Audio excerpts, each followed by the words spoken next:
तो हेलो दोस्तों, कैसे हो? उम्मीद करते बहुत ही अच्छे हो। तो दोस्तों आज की क्लास से हिंदी का लाया हूँ चैप्टर 10 से काव्यखंड हिंदी यानी कि अधिनायक के बारे में पढ़ने वाले हैं। तो अधिनायक का लेखक है दोस्तों रघुवीर साहब जी, ठीक है। तो रघुवीर साहब जी चैप्टर का जितने भी ऑब्जेक्टिव निकलता है सारा ऑब्जेक्टिव को कराने वाले हैं और आप सब वीडियो के अंदर बने रहना। चलिए पहला नंबर क्वेश्चन की ओर बढ़ते हैं। पहला नंबर क्वेश्चन है कि कौमुदी नामक कविता केंद्र के संस्थापन जो कौन थे दोस्तों? कौमुदी नामक केंद्र के संस्थापन हुए हैं रघुवीर साहब जी। चलिएगा, याद रखना है रघुवीर साहब जी। दूसरा नंबर क्वेश्चन है कि सिंहासन पर बैठा उनके तमगे कौन लगता है? यह पंक्ति है दोस्तों कि शीर्षक कविता से बताया गया है। चलिए इसका आंसर क्या होगा? ऑप्शन नंबर ए होगा, अधिनायक से बताया गया है। चलिएगा तीसरा नंबर क्वेश्चन का आंसर लगाना है, बताइएगा। तीसरा नंबर क्वेश्चन है कि हर्चना किस कविता का पात्र है? तो दोस्तों हर्चना है बहुत ज़्यादा वो फटा सुथना पहनता था, फटा फुटा यानी कपड़ा पहने रहता था। तो हर्चना है दोस्तों अधिनायक कहानी में ये हर्चना को यह पात्र कहा जाता है। ऑप्शन नंबर सी होगा। कह रहा है कि रघुवीर साहब के पिता क्या थे? तो रघुवीर साहब जी के पिता थे दोस्तों एक प्रकार का शिक्षक थे। क्या थे? शिक्षक थे, जो कि शिक्षक यानी पढ़ाते थे। चलिए पांचवा नंबर है कि रघुवीर साहब को उनकी किस कृति पर साहित्य अकादमी पुरस्कार मिला था? चलिएगा बताइएगा रघुवीर साहब जी की कौन से साहित्य पर अकादमी पुरस्कार से सम्मानित किया गया था? तो वह है लोग भूल गए। क्या है? तो लोग भूल गए आत्महत्या के विरोध। तो यह नहीं होगा ना, तो लोग भूल गए यह है दोस्तों रघुवीर साहब जी की। चलिएगा और छठा नंबर क्वेश्चन है कि डरा हुआ मन बेमन जिसका बजा राज रोज बजाता है। क्या है दोस्तों? कि डरा हुआ मन बेमन जिसका बजा रोज बजाता है। यह पंक्ति किस शीर्षक कविता से बताया गया है? अधिनायक से। क्या है? तो अधिनायक यानी कि रघुवीर साहब जी से के चैप्टर से बताया गया है। चलिएगा दोस्तों और सातवां नंबर क्वेश्चन पर लगाना है कि अधिनायक कैसी कविता है? चलिएगा बताना है कि अधिनायक कैसी कविता है। तो यह अधिनायक है व्यंग कविता कहलाता है। क्या है? ऑप्शन नंबर बी है, व्यंग कविता कहलाती है। चलिएगा लगाना है आठवां नंबर कि अधिनायक शीर्षक कविता किस पुस्तक से लिए गई है? चलिएगा बताना है कि अधिनायक है किस पुस्तक से लिया गया है? तो आत्महत्या का विरोध, ठीक ना, आत्महत्या का विरोध से लिया गया। ऑप्शन नंबर बी हो जाएगा। कह रहा है कि लोग भूल गए हैं किसकी रचना है? तो दोस्तों लोग भूल गए आत्महत्या का विरोध, हंसो हंसो जल्दी हंसो। लेकिन यह सब कहानी किनके द्वारा है? तो यह दोस्तों हमारा लेखक रघुवीर साहब जी के द्वारा। ऑप्शन डी हो जाएगा। 11 नंबर क्वेश्चन पर लगाना है, बताना है दोस्तों। 11 नंबर है, 10वां नंबर क्वेश्चन है। चलिए 10वां नंबर है कि रघुवीर साहब ने कौन सी कविता लिखी? चलिए बताना है रघुवीर साहब ने कौन सी कविता लिखी है? तो दोस्तों अधिनायक है। चलिएगा अधिनायक पर मारना है। कह रहा कि अधिनायक से कविता किस तरह की कविता है? चलिए 11 नंबर क्वेश्चन है तो अधिनायक यह प्रकार की व्यंग प्रधान नामक कविता है। ऑप्शन नंबर बी होगा, अधिनायक कहानी है प्रकार व्यंग कविता है। कह रहे कि रघुवीर साहब किस काल के कवि कहलाते हैं? चलिएगा 12 नंबर के आंसर लगाना है कि रघुवीर साहब जी दोस्तों यह आधुनिक काल के कवि कहलाते हैं। ऑप्शन ये हो जाएगा, आधुनिक काल की। चलिए और लगाना है 15 नंबर क्वेश्चन पर कि रघुवीर साहब का जन्म कहाँ हुआ था? चलिएगा बताना है कि जो रघुवीर साहब हमारा लेखक है इनका जन्म हुआ था तो लखनऊ उत्तर प्रदेश में। क्या है दोस्तों? इनका जन्म लखनऊ के उत्तर प्रदेश में हुआ था। ऑप्शन नंबर डी हो जाएगा। रघुवीर साहब ने MA, क्या है दोस्तों? रघुवीर साहब ने MA किस विश्वविद्यालय से किया था? जो रघुवीर साहब जो MA है यह लखनऊ विश्वविद्यालय से किया था। क्या है दोस्तों? लखनऊ विश्वविद्यालय से रघुवीर साहब ने MA के उपाधि ली थी। ऑप्शन बी हो जाएगा। 15 नंबर क्वेश्चन को लगाना है कि अधिनायक कौन है? चलिएगा बताना अधिनायक प्रकार के सत्ताधारी थे वर्ग थे। अधिनायक या सत्ताधारी वर्ग के थे, ठीक ना। करे कि प्रस्तुत कविता के अधिनायक में हर्चना किसकी प्रतिनिधि है?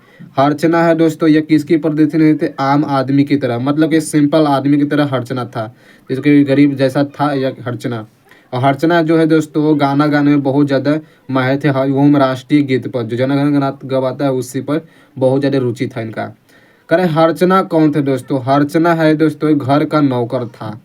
याद रखना है घर का नौकर था। किस लेखक का था? या रघुवीर साहब जी के लेखक का घर का नौकर कहलाता था, जो कि बहुत ज़्यादा फटा सुटा कपड़ा पहना रहता है।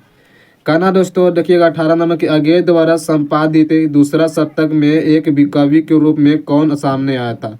दूसरा शतक में रघुवीर साहब ने कवि के रूप में आए थे। ऑप्शन इसी हो जाएगा। दूसरा शतक के 7 कवियों में कौन शामिल थे। जो 7 कवियों को चुना गया और वह 7 कवियों में से कौन शामिल थे। चलिएगा लगाना है तो वह थे लेखक हमारा रघुवीर साहब जी। चलिएगा रघुवीर साहब जी हो जो 7 शतक में शामिल हो गए थे। कारक 20 नंबर के अधिनायक से कविता किस प्रकार के व्यंग्य, मतलब कि एक अधिनायक एक प्रकार की व्यंग कविता है। तो कैसा कहानी है, तो मतलब समकालीन राजनीतिक पर लिया गया है। 21 नंबर है दोस्तों कि रघुवीर साहब के किस शतक के एक कवि के रूप में शामिल हुए थे। जो रघुवीर साहब जी किस शतक पर एक कवि के रूप में शामिल हुए थे। तो दूसरा शतक पर, मानना है दूसरा शतक पर जो शामिल हुए थे। चलिएगा लगाना है और आंसर 22 नंबर क्वेश्चन है कि लिखने के कारण शीर्षक निबंध किसके, यानी कि लिखने के कारण निबंध किस लेखक की रचना है। लिखने के कारण दोस्तों रघुवीर साहब जी की द्वारा रचा गया है। लिखने के कारण किस लेखक है यह बात बताया गया है, तो रघुवीर साहब जी की। चलिएगा दोस्तों और लगाना है 23 नंबर क्वेश्चन के आंसर क्या कर रहा है कि राष्ट्रीय त्योहार के दिन अर्चना क्या पहने हुए थे। तो दोस्तों जो राष्ट्रीय त्योहार के दिन जो अर्चना है यह फटा सुथना पहना रहता है, यानी कि इसका अर्थ हुआ दोस्तों कपड़ा जो फटा फुटा पहने रहता था। मारना है डी नंबर फटा सुथना पर। निम्नलिखित में से कौन सी रचना रघुवीर साहब की है। चलिए बताना है क्या काठ का सपना, टूटी हुई बिखरी हुई होगा, या वे लोग भूल गई, या ध्रुव वंशनी। जो रघुवीर साहब जी की है जो रचना है वे लोग भूल गए, याद रखना तो वे लोग भूल गए। ऑप्शन सी हो जाएगा। रघुवीर साहब ने नई दिल्ली में से निकलने वाले किस अखबार के विशेष संपादकता थे। रघुवीर साहब ने दिल्ली से निकलने वाले अखबार का विशेषता था नव भारत टाइम्स से। नव भारत टाइम्स से जो इनका विशेषता था। चलिए और 26 नंबर क्वेश्चन है रघुवीर साहब की समाचार संपादक के प्रधान संपादक थे। 26 नंबर के रघुवीर साहब जी की समाचार के संपादित के प्रधान संपादन थे दोस्तों। यह दिनमान के लिए थे, प्रसिद्ध थे। दिनमान। दिल्ली मेरा प्रदेश क्या है। दिल्ली मेरा प्रदेश एक प्रकार के निबंध है और अधिनायक एक प्रकार के निबंध कहानी कहलाते हैं, इसलिए निबंध है। 28 नंबर की आत्महत्या का विरोध क्या है दोस्तों। तो आत्महत्या के विरोध एक प्रकार की क्या होता है, तो निबंध है। चलेगा सॉरी कविता है। ऑप्शन सी होगा कविता के रूप में। 29 नंबर क्वेश्चन पर लगाना है कि रघुवीर साहब का जन्म कब हुआ था। दोस्तों रघुवीर साहब जी का जन्म हुआ था कब, तो इनका जन्म हुआ था, फाइनल हो गया 9 दिसंबर 1929 को। क्या है 9 दिसंबर 1929 को इनका जन्म हुआ था। चलिए रघुवीर साहब जी के पिता का क्या नाम था। चलिए 30 नंबर आंसर लगाना कि जो रघुवीर साहब हमारा लेखक है इनका पिताजी का क्या नाम था, तो हरदेव साहब था। हरदेव सहाय था इनका। ऑप्शन नंबर बी होगा। रघुवीर साहब जी का जन्म स्थान कहाँ था। रघुवीर साहब जी का जन्म हुआ था दोस्तों लखनऊ में, याद रखना है। तो लखनऊ में हुआ था। इनका पिता का नाम हरदेव साहब और इनका जन्म कब हुआ था, तो 1929 में। चलिए और लगाना है 32 नंबर क्वेश्चन पर आंसर कर रहा है कि कौन सी कृति रघुवीर साहब की है। चलिए बताना है कौन सी जो कृति है रघुवीर साहब है। अंतरिक्ष नहीं या मुर्दा घाट, जहाज की पक्षी, तो तीनों नहीं होगा। लेकिन सीढ़ी पर धूप है, सीढ़ियों पर धूप में, मतलब ऑप्शन नंबर डी है जो दोस्तों ये रघुवीर साहब की कृतियाँ का नाम है। अधिनायक रचयिता कौन है। चलिए 33 नंबर अधिनायक रचयिता है रघुवीर साहब जी। ऑप्शन बी होगा। 34 नंबर लगाना कि हंसो हंसो जल्दी हंसो कवि है। हंसो हंसो जल्दी हंसो यह कवि का नाम है रघुवीर साहब जी। रघुवीर साहब ऑप्शन ए नंबर हो जाएगा। 35 नंबर क्वेश्चन है कि रघुवीर साहब के प्रधान संपादक थे। रघुवीर साहब जी दिनमान के लिए कवि का है, तो ऑप्शन बी हो दिनमान। रघुवीर साहब जी की किस कृति पर रचनाकार थे। रघुवीर साहब जी दोस्तों यह है तितली, इरावती और चितकोबरा और कुछ पत्ते कुछ चिट्ठियों के। ऑप्शन नंबर डी होगा, यानी कि कृतियां पर रचनाकार थे। चलेगा 37 नंबर क्वेश्चन है, लास्ट क्वेश्चन है इस वीडियो का कि रघुवीर साहब के किस संत के रचनाकार थे। रघुवीर साहब जो किस संत के रचनाकार थे दोस्तों, तो ये 20वीं सदी के रचनाकार थे। ऑप्शन नंबर बी हो जाएगा। ठीक ना। चलिए मिलते हैं अगले वीडियो के साथ, ऐसे वीडियो लाते रहूँगा।